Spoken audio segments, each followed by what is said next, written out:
November 10, 2024. 32nd Sunday in Ordinary Time. A reading from the first book of the Kings. In those days, Elijah the prophet arose and went to Zarephath. And when he came to the gate of the city, behold, a widow was there gathering sticks.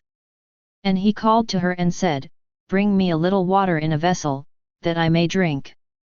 And as she was going to bring it, he called to her and said, "Bring me a morsel of bread in your hand." And she said, "As the Lord your God lives, I have nothing baked, only a handful of flour in a jar and a little oil in a jug.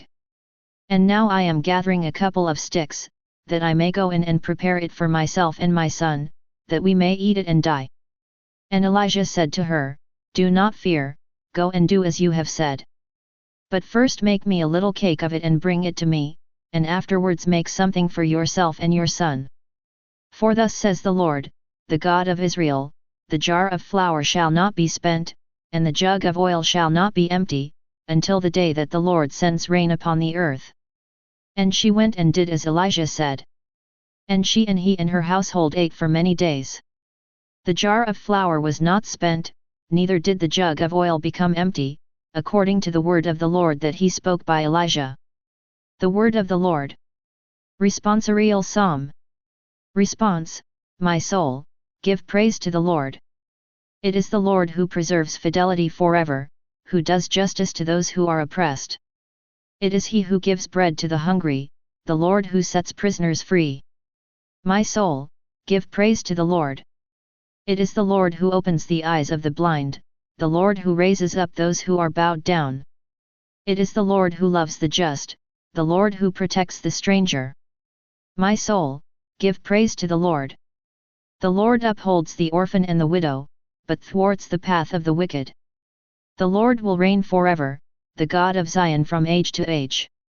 My soul, give praise to the Lord. A reading from the letter to the Hebrews. Christ has entered, not into holy places made with hands, which are copies of the true things, but into heaven itself, now to appear in the presence of God on our behalf. Nor was it to offer himself repeatedly, as the high priest enters the holy places every year with blood not his own, for then he would have had to suffer repeatedly since the foundation of the world. But as it is, he has appeared once for all at the end of the ages to put away sin by the sacrifice of himself. And just as it is appointed for men to die once, and after that comes judgment, so Christ, having been offered once to bear the sins of many, will appear a second time, not to deal with sin but to save those who are eagerly waiting for him. The word of the Lord. Alleluia, Alleluia.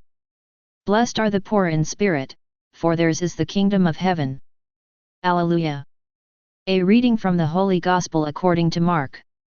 At that time, in his teaching Jesus said to the crowds, "Beware of the scribes, who like to walk around in long robes and like greetings in the marketplaces and have the best seats in the synagogues and the places of honor at feasts, who devour widows' houses and for a pretense make long prayers.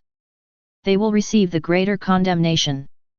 And he sat down opposite the treasury, and watched the people putting money into the offering box.